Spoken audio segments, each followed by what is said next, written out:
Hello, everybody, and welcome to episode 1 of season 2 of the Cycle Podcast. I'm your host, Melissa.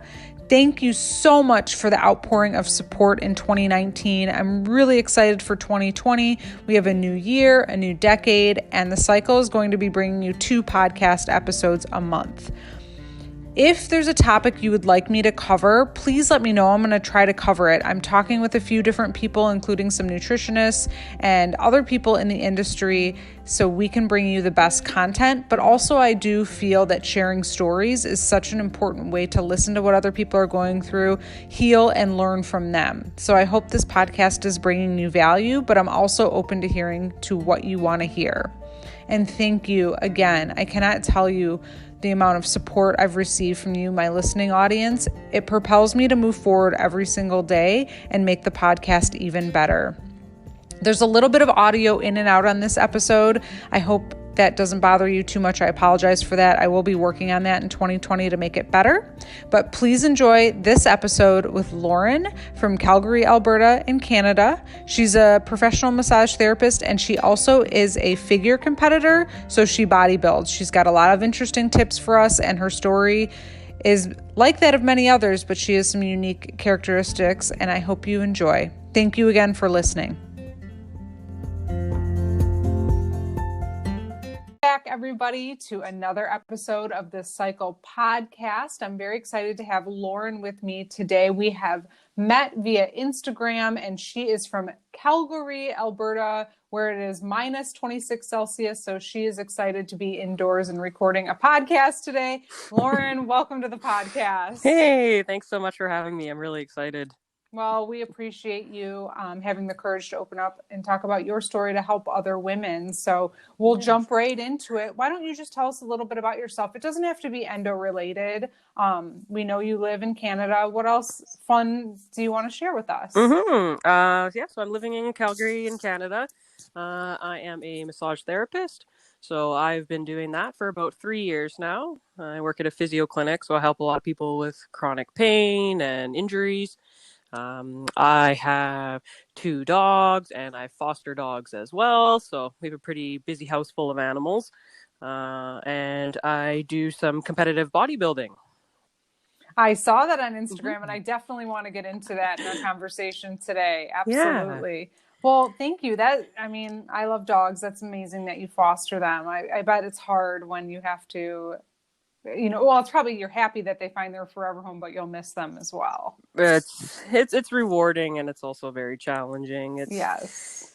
It's some of them are harder to see go than others. You build a kind of connection with some more so. But right.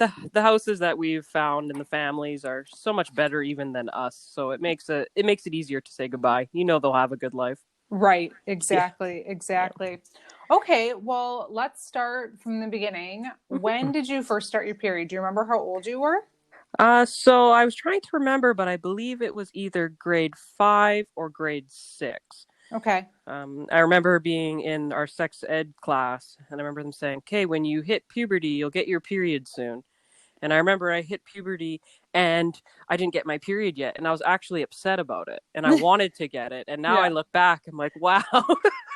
It's so funny. I remember being that age too, and your friends were getting it. You're like, why am I not getting it? I want it. Yeah.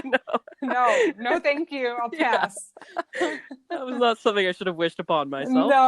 No. Okay. So do you remember in the beginning, at that age, you're, I don't know, between 12 and 14 years old. When you first started your period, did you have pain immediately, or do you remember? From what I recalled at the beginning, it wasn't too bad. I had a little bit of a heavy flow, quite a bit.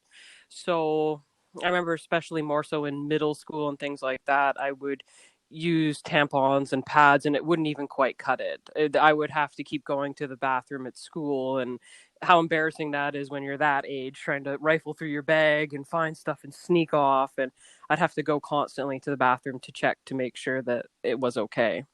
Yes. That's the worst feeling. I remember that, and I still run into that at work sometimes these days. So I understand. When do you remember pain starting, or did you even have painful periods? I did. They actually started in high school. I would say it got the worst.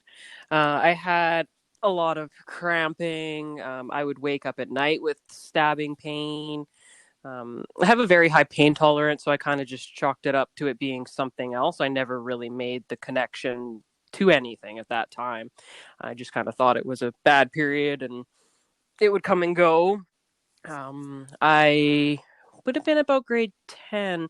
I had a lot of cramping and bloating and pain, and I went to 3 different doctors, and I had varying responses. I had some tell me that I was constipated and to take laxatives and just to relax and I'll feel better in a couple days, and it didn't go away. Right. Did you talk? I mean, so you did go to the doctor. I mean, it was bad enough where you did seek out medical attention. And did you talk to anyone else in your family and say, I'm kind of struggling with this, and they just said it was normal? Well, I had a really bad episode about a week after I had kind of pursued seeing a doctor, and I was walking home with my brother, and I had this sharp stabbing pain where I was stuck on the side of the road in the fetal position and I couldn't move.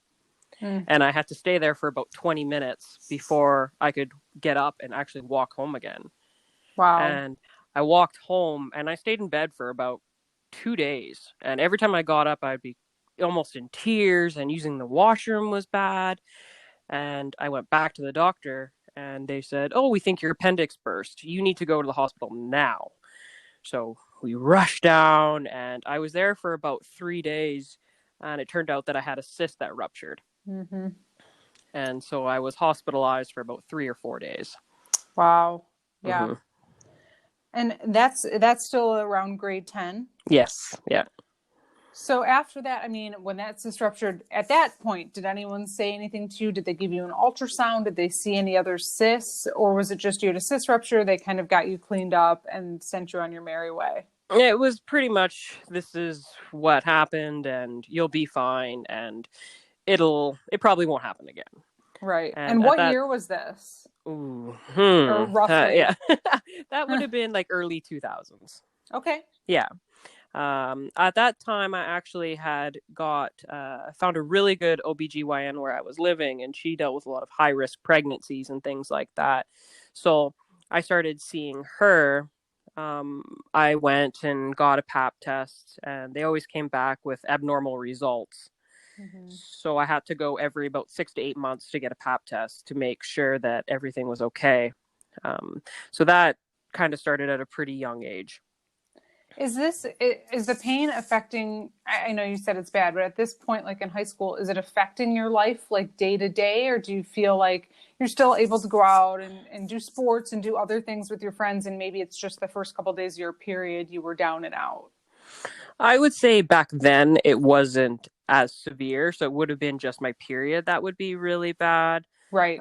I would feel pretty sick, but I just had a really heavy flow. I'd have cramps and pains into my legs. And I remember days I would take the bus home, and by the time I got home on the bus, my pants would be ruined already.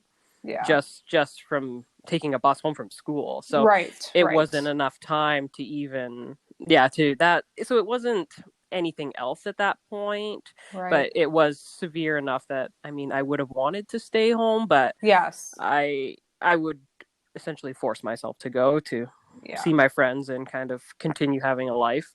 Right. Mm-hmm. And did you think like, oh, my friends must be experiencing this too? Or did you know at that point, like, this isn't really that normal? Because for me, I remember being in high school, kind of similar thing. I remember being at like a party and I started my period, and I remember being just like in the family front room of this house, like rocking back and forth. And my friends came in, and they were looking at me like I was crazy. And I was like, wait, this doesn't happen to you when you're on your period? I literally thought it was normal. I really did. And I was kind of similar because I'm a very kind of I was a very independent child. So I didn't even tell my parents when I got my period. I didn't tell my mom. I didn't tell anyone. I just knew what to do, and I went out, and I honestly don't even remember, but I don't even know how I got products. Essentially, I think I probably took my mom's, but I never had that conversation. I never told anyone. And in middle school, I remember my mom went into my washroom to find something, and she pulled out a box of tampons, and she's like, "What? Like, when did this happen?" And I'm like, "Years ago." Yep, missed that one, Mom. Didn't tell you. tampons, you're on your period, and she finds out you're on your period. You have this cyst rupture and all of that happens. What happens next? So after the cyst rupture and all my abnormal pap results, they wanted to put me on birth control. Of course. At that time, I had also been struggling with really bad acne. Mm-hmm. So that was kind of a double, will help with your period pain and will help clear up your skin as well. So I was on a pretty heavy duty dose of birth control for years. Okay. The pain wasn't too bad. It didn't help, but I did notice difference with my skin. So I enjoyed that aspect of it. So I stayed on. Right. Were your periods still really heavy with that? They were, yes. Yeah. So all it really did was help your skin. You still had pain and heavy periods. Exactly. Okay. Yeah. Then shortly after that, I had sex for the first time, and I started to realize that I was having pain after sex. And I would even wake up hours later in the night in pain. Wow. Yeah. Yeah. So at this point, still no gynecologist or anyone said the word endometriosis to you? No, they didn't at all. And it was kind of, I was almost, not in a mean way, but I was almost dismissed because I wasn't old enough to be of a reproductive age in their eyes. So I wasn't going to be trying to have a family. I wasn't going to be doing those type of things yet. Right. So their opinion was, once you start trying to have kids, if you can't or you're having issues, then we'll really dive into this and we'll look into it. But because you're 15, 16, is it really worth putting you through all this? Right. Yeah. But they still, no one's even said endometriosis. So it's not like you even know. You just think, again, this is what I've got going on. I'm just going to live with it. And you learned how to deal with it. Mm-hmm. Oh, yeah. I didn't even know what endometriosis was until about a year and a half ago. Wow. Yes. Okay. No, I mean, that's the whole reason why we do this podcast is to build awareness. And, just by you saying that a year and a half ago, it means we still have a lot of work to do in the awareness part of this disease. Extremely. Okay. Yeah, extremely. Okay. So, you have painful sex. What happens after that? Like, what's next on kind of your medical thing here, like your medical chart? What happens next? To be honest, I didn't really pursue anything for years afterwards. Like I said, I really do have a very high pain tolerance, so I'm able to function in something that may be very painful to someone else. I can still go about my day. So I didn't really realize how much it was affecting my life. Right. You learn to cope with it and live with it. Just most endo women do this, and they have a high tolerance for pain because we're in so much pain every day. We don't even realize it. Exactly. And that kind of becomes your normal. So it's just the way that your life is. And that's just what I was doing. So I didn't honestly really pursue anything at all. I was getting probably 25 and up. I was starting to get really severe bloating. Okay. I would look like I was pregnant most of the time, and I eat really well. Right. So it just didn't make sense. I started having a lot of pain on my right side. Were you still on birth control at this time? I had actually stopped. Okay. So I had stopped taking birth control, and I was just working, and it would just periodically come and go, and it would be so bad, the pain, that it kind of take my breath away, and I'd have to stop doing whatever I was doing, and I wouldn't be able to move for 5 to 10 minutes. Right. And after the birth control, were your periods worse? I think they were, to be honest. Yeah. I think they were a bit more painful, a lot more heavy flow. Sure. Yeah. Okay. And so, I mean, you basically lived through this starting at the end of middle school, through high school, into your mid-20s. You start to notice like all of this pain. At this point, though, you're still just kind of like, this is my life. This is what I'm doing. I'm just pushing forward. You've got this high tolerance for pain, and you adjusted your lifestyle to live with it. What was the next kind of catalyst that got you to this diagnosis? Well, I met my husband, and we started, I was already going to the gym quite a bit, and he got me interested in competing and doing bodybuilding.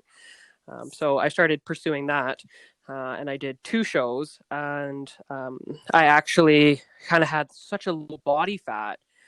that I lost my period for 6 months. Okay. And during my pain, actually, it wasn't even that bad. I didn't know because I didn't have a cycle at all.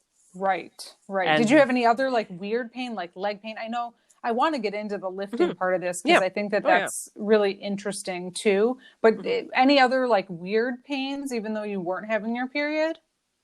A few kind of some cramping and things like that.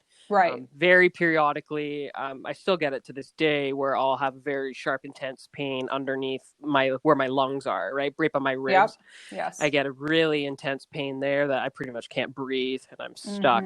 And that one didn't come very often, but it would be once every kind of 2 to 3 months. I would have that just knock the wind out of you. Yeah. You can't move. Yes. And so that was still happening, but I didn't have a period. And once I got my period back and I started gaining back a little bit more weight, it was substantially worse. Yes. It came back with a vengeance. Yes. And that's where I'm at now. Okay. That's where you're at now. Right. Yeah. Okay. And I'm sorry to hear that, but so I want to talk a little bit. I want to get let's get through the diagnosis and everything, or I guess this is where you're at. You're really painful. How did you find out you have endo, or how did you find a doctor, or what happened where you, a year, like you said, a year and a half ago, you finally just found this word and were like, oh my goodness, this is me. More so how much it was affecting my life. And he was the one that's like, this isn't normal and we need to figure out what's going on. And he was kind of the catalyst, open my eyes to say, okay, this isn't normal. And people don't normally deal with these types of pains or have these things going on. So I went to a doctor that I have here, and he just referred me to an OBGYN. And all he said was that it was for heavy periods. Yeah. So I waited a year just to see her. Oh my goodness. Yeah. So I saw her and I was all excited, like, we're doing it, we're getting it going, right? The ball's going to be rolling. And she was extremely dismissive. I had a pelvic exam, and during the exam, she kind of questioned me and said, "You're so stoic.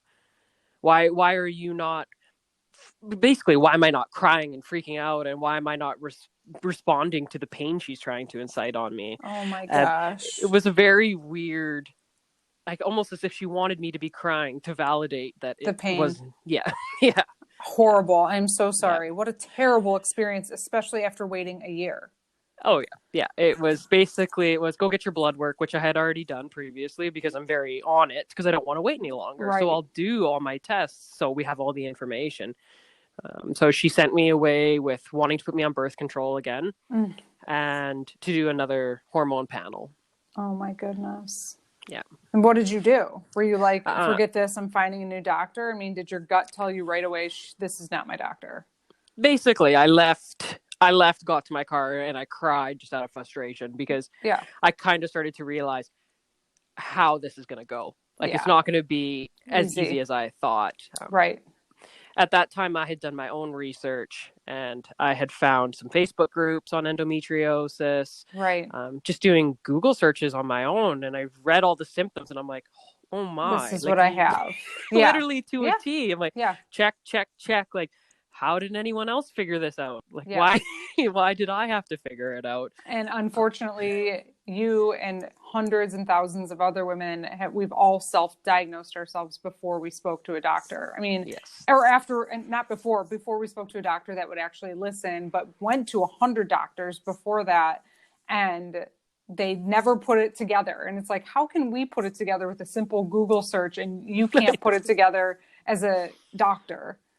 It's pretty hard. And her really only thing was that, we can try the birth control, see how it goes.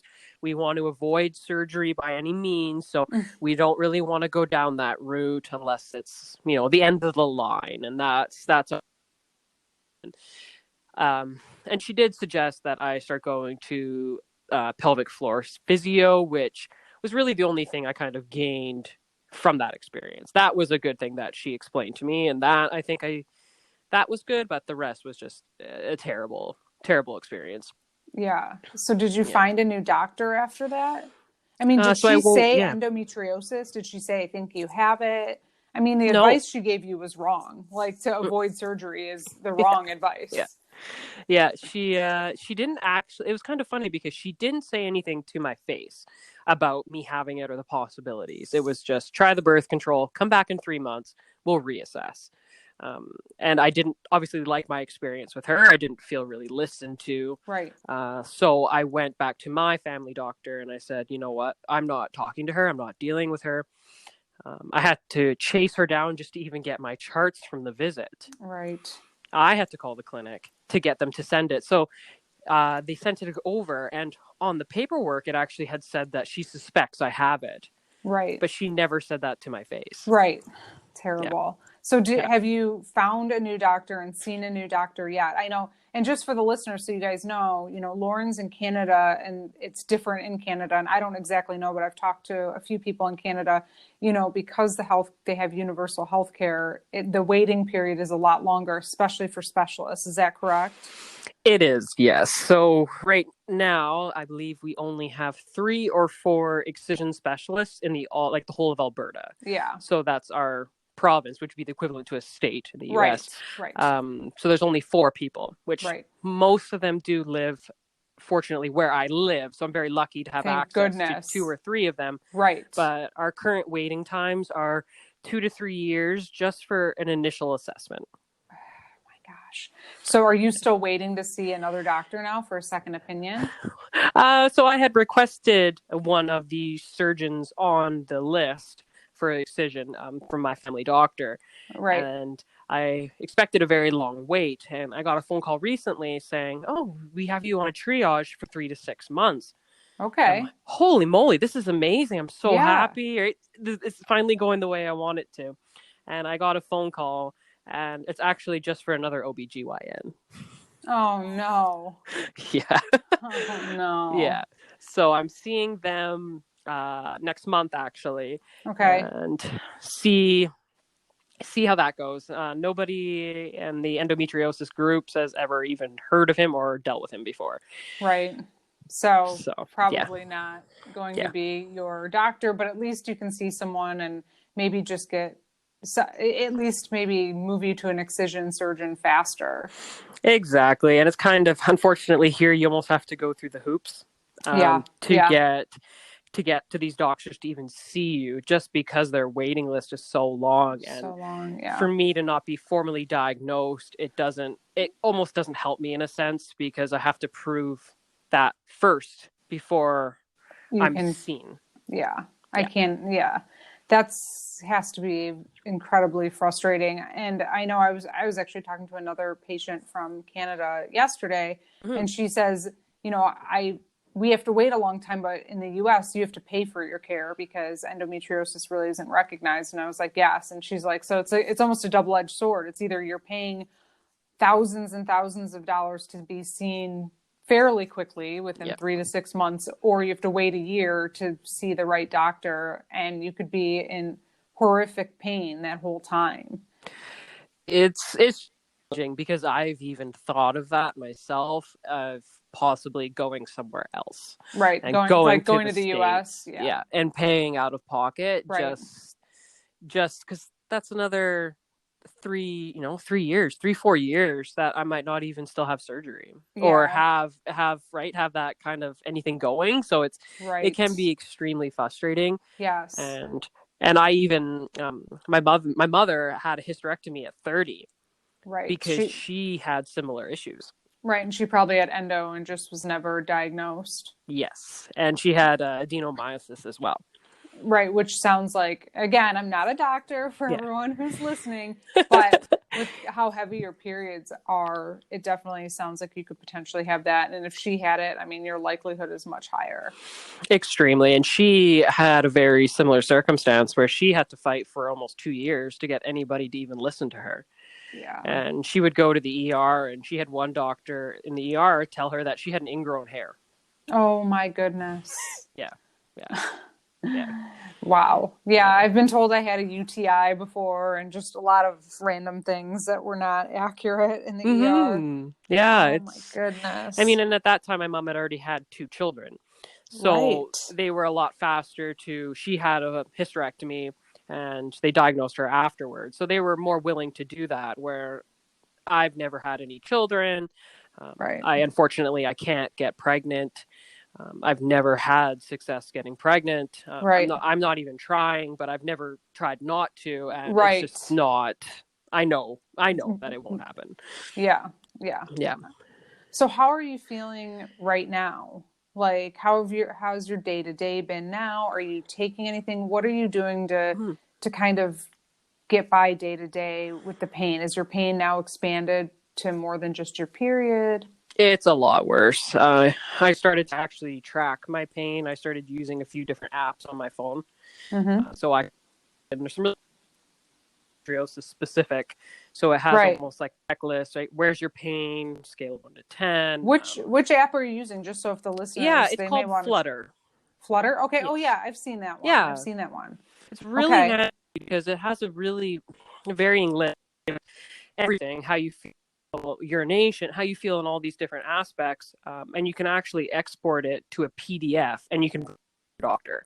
Yeah, and I highly recommend that. I know I say it a lot in the podcast, but the more ammo you can go with, the more proof you have, the more I feel like the more you're taken seriously, which it shouldn't be that way, but it is. It really is, and I've come in with a giant stack of paper and like, here you go, Yeah, this is yeah. what we're dealing with, and now I'm noticing patterns by doing this. Is now I actually have a lot of pain with ovulation. That's actually becoming worse for me in a sense.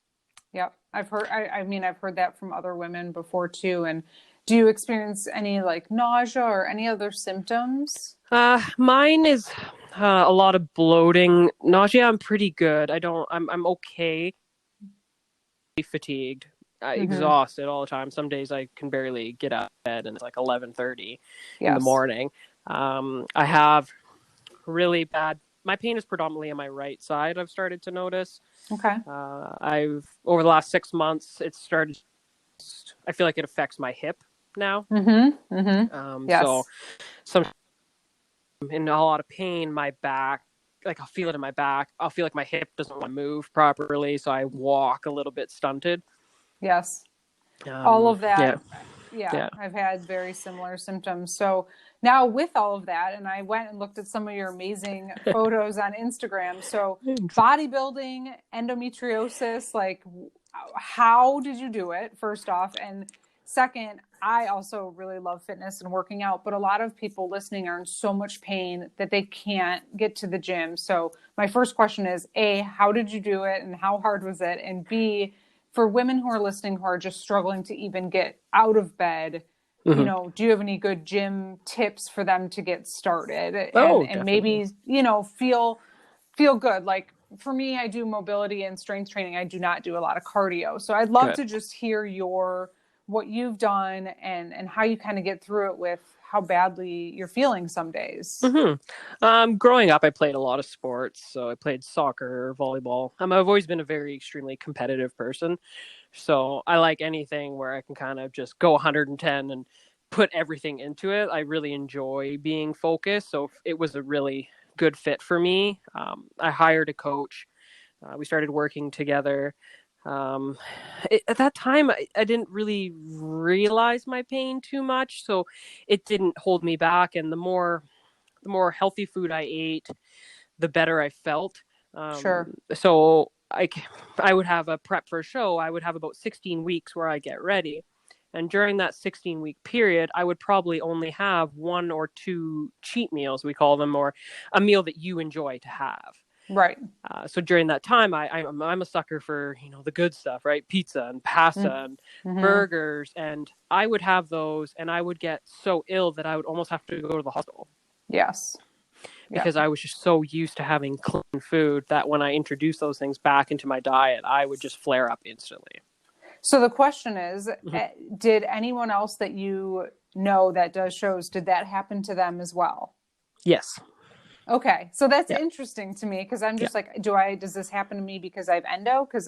Or is it because when your body's used to having clean food and then you put something maybe not so clean into it, it gets angry? And I think it can be both, right? Just because it's such a inflammation based thing that you Right. start adding inflammatory foods and it's just going to make everybody feel worse in a sense. And then also you have something like endometriosis, it's just going to make it that much worse. Right. Right. Okay. So Yeah. anyway, so you had your cheat meals, Yeah. you got through it. Yeah. And now I'm still in the gym about 4 days a week. I'm not as much anymore with work. Right. Yeah, Do with you work it gets to be a little hard being a massage therapist because I'm on my feet all the time. Right, Yeah. right. I'm sure. And I mean, do you do any type of like, do you go on the first and second day of your period? I guess would be my first question.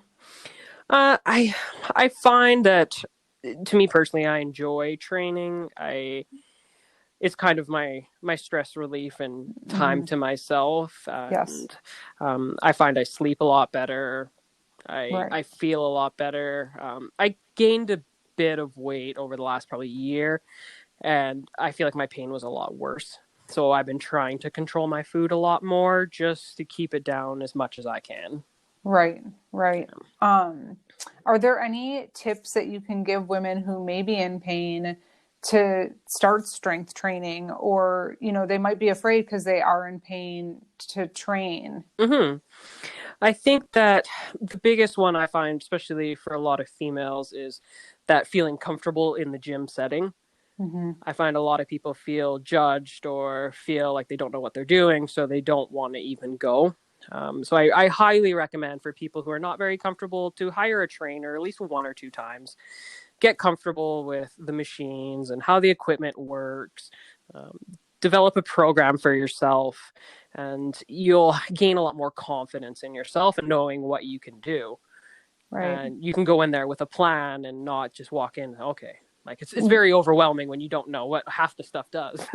Right, for Yeah. sure. And you can start off really, really light weights, and you can go for 20 minutes. I Mm-hmm. mean, for me personally, I also, it's my place where like I leave it all out there, and I like to train, and the days I'm in really bad pain, I won't go. But if I'm in a reasonable amount of pain, but I feel like I can get there, I always feel better after. I really do. Even the pain has reduced. And you start to get the endorphins kind of running, and then you also have that sense of accomplishment, right? That Right. you might not have woke up in the morning and thought that you were going to be that productive.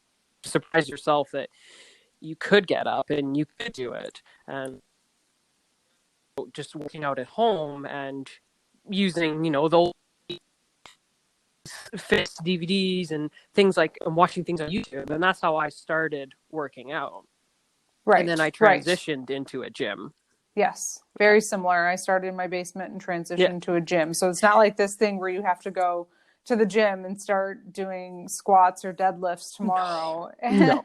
You can start simple with, YouTube has so much resources. Mm-hmm. And well, is there anything like either diet or exercise or just what you've learned through this whole process that you want to share tips or tricks with the audience listening?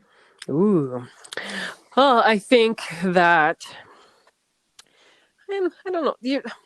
Even though I think that having endometriosis and feeling lost sometimes is something that you can control, and it's something that like I have very bad asthma as well. So I really have to be aware of my training and how hard I push myself as well. But I feel so much better, and it's extremely rewarding to see what my body can do because there's so many things I can't do. Right. Yeah. Exactly.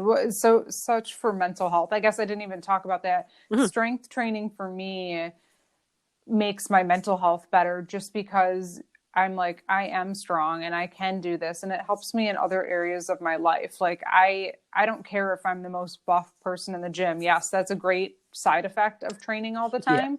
Yeah. But my mental health is so much better because I've can prove to myself that I am capable of doing things when sometimes you have a disease that you can't control. Exactly. And that is totally it. It's one of those things that when you figure out, I know it's hard because a lot of people, right, with the fatigue that we have and it's that I have to plan it. So I have to almost make it a date with myself, right? Okay, I know 6:30 I'm going. I have my bag packed, I have my clothes ready. I have to get there, and getting there is the hardest part. And that's having that schedule for me and that kind of routine. I know that's my gym time and that's when I have to go. And if I don't plan and I don't do that, I just don't go. And I have more energy after the fact, and I feel a lot better, and I sleep better, and I feel stronger. And Yes. And I enjoy that as well.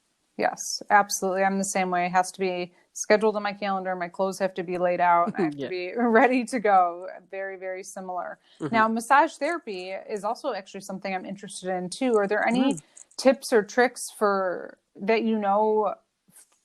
endo pain that maybe people could do self-massage or anything like that? I mean, I like foam rolling, but as a massage therapist, you probably know a lot more of those like triggers. Yeah, there's a lot of massage can help. I find that stretching is kind of one of the more important ones. Okay. Really being aware of hips, things like that. There's a psoas muscle that's kind of deep within your hip by your hip bone. That's a really important one that can be targeted with different stretches, like different deep lunges and things like that. I have found the most success with doing more yoga kind of related movements for my endo pain, more so than strength training specifically. Right. Yeah.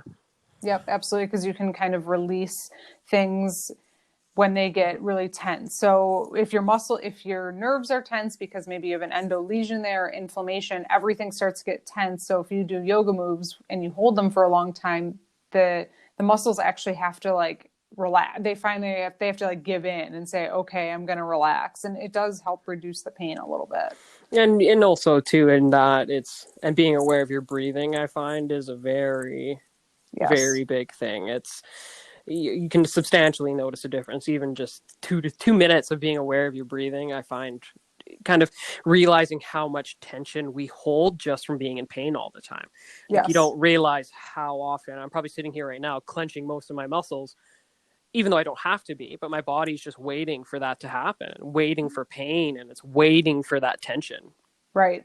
Yeah. And it's your sympathetic nervous system, I think, right, that is like hyper aware. And if you can calm it down, it does help reduce the pain a little bit. Again, none of this is a cure or anything along those lines, but just ways to reduce the day-to-day pain. Exactly. And there's days that you're good and I go to the gym and I seem very productive, and there's other days I'm sitting in my bathtub with the shower on running for 20 minutes. Yeah. So it's definitely I don't use a lot of over-the-counter pain medication or anything. Right. I have had family friends that have had a lot of issues with different heavy duty narcotics and things like that. So I just personally try to avoid it. If I'm in a lot of pain, I'll take like an naproxen or an ibuprofen. I do use marijuana a little bit here since it is legal. So I have a vaporizer that I'll use if it's that bad. I'll use it in the evening when I'm home and I don't have to go anywhere else, and kind of just give myself an hour of downtime to relax. Yep. Those are all really good tips. I do all the same things, except marijuana actually is legal in Michigan now, but it just hasn't happened. They haven't figured out how to make it happen. But yeah, I know also there's something called the endo stick. I haven't tried it personally, but I have a few endo friends who use it. It's CBD in the stick, but that helps just spot treat some of the pain. So I don't handle medication very well. So like narcotics and all of that just don't work for me. I can't do it. I get very sick.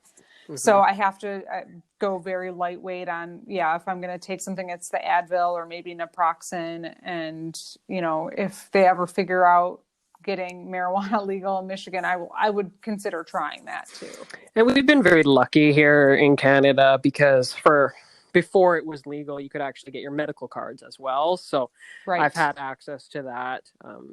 We're extremely lucky here. They literally, like our mail delivery, Canada Post, they literally deliver it to your house. Oh my goodness. Yeah. Oh, that's crazy. That's such a good tip though, for anyone who's in Canada listening. Yeah. You can just get your weed in the mail. Yeah. There's been a lot of jokes about that now Canada Post is like the ultimate drug dealers. Oh my goodness. I did not know that. That's an excellent tip of the day. Yeah. That's great. Yeah, there's quite a few.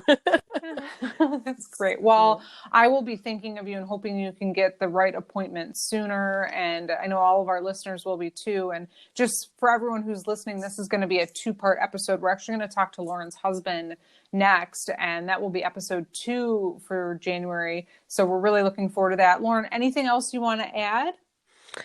Oh, not that I can think of. Just that everybody, you're not alone, and there's so many support groups, and I have found Facebook to be extremely helpful, and Instagram as well, and connecting people, and with you yourself, Melissa, as well. Like, I've been listening to your podcast, and I have just gained so much more information and realizing what symptoms were connected that I never thought were until I started getting into this world and talking to other people. And it's been amazing. And I enjoy talking to other people that have it as well and being a support, because we're not alone. Exactly. And thank you for saying that. Nobody is alone. And I know that being in pain and being sick can be very isolating. And so just remembering that you can find an endo sister anywhere, any time zone, any time of the day through social media, and they'll be there to support you. Mm-hmm. And that's one thing about this community that's just amazing, is that we all stick together pretty closely. So very much so. Well, yeah, there's only one other thing I thought of that just came to me right now, if you don't mind. Please. Another thing that I started doing as well is I actually started using the menstrual cup. And I found a world of difference with that. Interesting. So less pain, or just, okay. Less you're the pain, second less person cramping. that said that. Yeah. I wonder why that, I have no idea why that is, but you are the second person I've talked to that said that recently to me. Mm-hmm. I think it's just because I don't know the validity for sure, but just a lot of the products, right, that are being used in these tampons and things like that. And just being a foreign substance in your body. And I just noticed that using the silicone cup is so much easier, and it's better, I find, because now I can track my flow as well, which is really good information. That's an excellent tip. Thank you so much. I'm so glad you mentioned that, because you know what? I forgot that someone mentioned that to me, and that might be something that I need to try as well. Yeah. It's been a life changer. I've been using one for the last 2 years. Okay, awesome. Good to know. Is there a brand that you specifically like?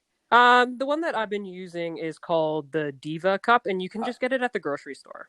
Yeah, I think I've seen it at Target.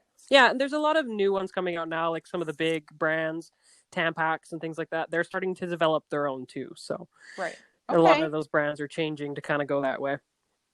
All right. Well, great. Thank you again so much for your time and coming on and chatting with us. And, we'll have you back on. I always talk about having people come back on so we can get an update as to what's going on, and if you get your surgery scheduled, and maybe a recovery and how you're doing. Yes, I will definitely let you know. Okay. Yeah, definitely keep in touch. All right, Lauren. Yes. Thank you so much. Okay. Thank you. Have a great day. You too. Okay. Thanks. Bye. Bye.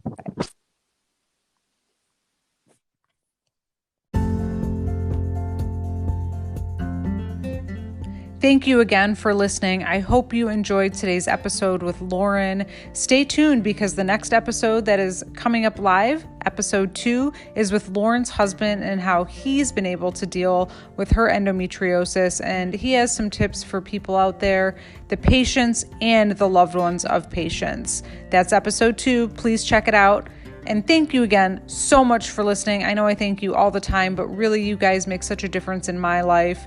And if this podcast brings you any value, please go rate us in the Apple iPods store, or whatever it's called. I always want to call it iTunes, but I know it's not. It's podcasts. If you could please go rate us, good or bad. Any rating helps. Good obviously is better if this brings you value, but it helps us get more ranking within the podcast, and hopefully more people can find it. Thank you again so much for listening. Happy 2020, and I look forward to bringing you a lot of content this year.